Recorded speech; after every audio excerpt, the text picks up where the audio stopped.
Green കാർഡുകൾക്കും വിസകൾക്കും അപേക്ഷിക്കുന്നവർ അവരുടെ social media അക്കൗണ്ടുകൾ വെളിപ്പെടുത്തണമെന്ന് ആവശ്യപ്പെടുന്ന ഒരു പുതിയ നിയമം US citizenship and immigration services നിർദ്ദേശിച്ചിരിക്കുകയാണ്.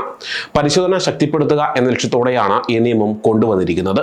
ഇത്തരത്തിൽ ഒരു കാര്യം നടപ്പിലാക്കാൻ മുതിരുമ്പോൾ തന്നെ സുരക്ഷാ സ്വകാര്യതയെക്കുറിച്ചും ഡാറ്റ ദുരുപയോഗ സാധ്യതയെക്കുറിച്ചും ആശങ്കകൾ ഉയർന്നിട്ടുണ്ട്. US പൗരത്വം, അഭയം, H1B വിസയിൽ നിന്ന് ഗ്രീൻ കാർഡിലേക്കുള്ള സ്റ്റാറ്റസ് ക്രമീകരണം എന്നിവയ്ക്കുള്ള അപേക്ഷകൾ ഉൾപ്പെടെ വിവിധ ഇമിഗ്രേഷൻ ഫോമുകൾക്ക് ഈ നിയമം ബാധകമാകുമെന്നാണ് പുറത്തുവരുന്ന റിപ്പോർട്ട്. USCIS ഈ നിർദ്ദേശം ഫെഡറൽ രജിസ്റ്ററിൽ പ്രസിദ്ധീകരിച്ചിരിക്കുകയാണ്.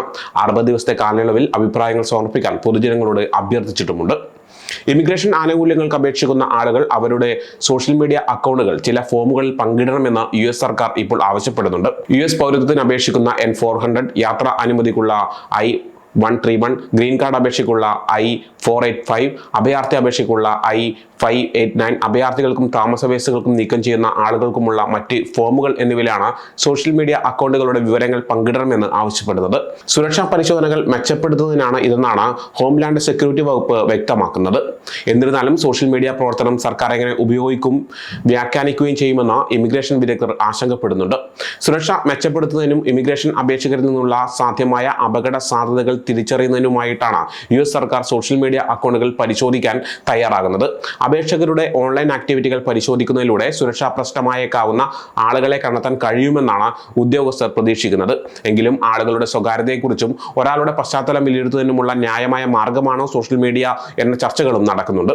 US പ്രവേശിക്കുകയോ പോകുകയോ ചെയ്യുന്ന H1B വിസ ഉടമകളെ ഈ നിയമം ബാധിക്കില്ല. എന്നിരുന്നാലും H1B വിസയിൽ നിന്ന് ഗ്രീൻ കാർഡിലേക്ക് അപേക്ഷിക്കുന്നവർ അവരുടെ സോഷ്യൽ മീഡിയ അക്കൗണ്ടുകൾ പങ്കിടേണ്ടതുണ്ട്.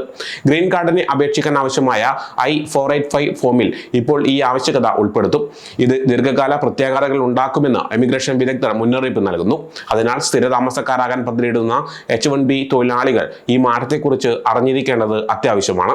USCIS പോസ്റ്റുകളെ എങ്ങനെ വ്യാഖ്യാനിക്കും, എത്രകാലം അവർ ഡാറ്റ സംഭരിക്കും, അല്ലെങ്കിൽ ആശങ്കകൾ ഫ്ലാഗ് ചെയ്യാൻ അവർ എന്ത് മാർഗനിർദ്ദേശങ്ങൾ ഉപയോഗിക്കും എന്നത് ഇപ്പോഴും വ്യക്തമല്ലെന്നാണ് ഇമിഗ്രേഷൻ അഭിഭാഷകനായ ജോനാഥൻ വാസ്ഡൻ പറയുന്നത്.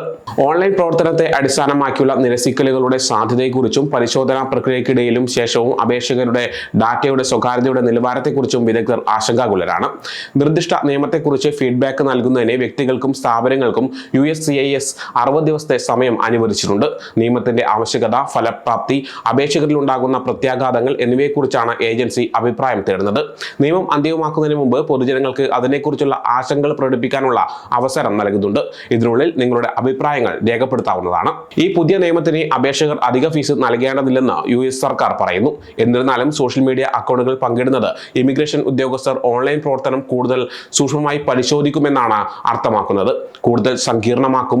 ഇത് അപേക്ഷാ പ്രക്രിയ കൂടുതൽ സങ്കീർണമാക്കും. ഇത് അപേക്ഷകർക്ക് കാലതാമസമോ മറ്റ് വെല്ലുവിളികളോ നേരിടേണ്ടി വന്നേക്കാം.